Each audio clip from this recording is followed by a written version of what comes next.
Hello everyone, how are you doing? This is MD Tech here with another quick tutorial.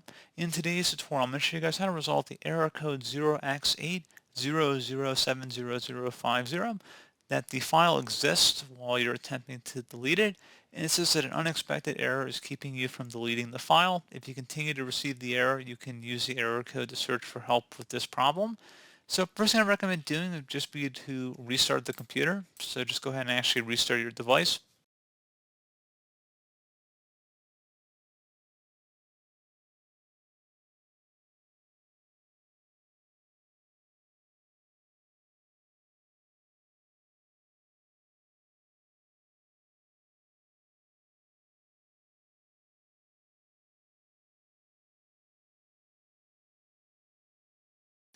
And then attempt to delete the problematic file, and then hopefully maybe it won't even be there anymore when you restart the computer, and you should be good to go. As always, thank you for watching this brief tutorial. I do hope I was able to help you out, and I do look forward to catching you all in the next tutorial.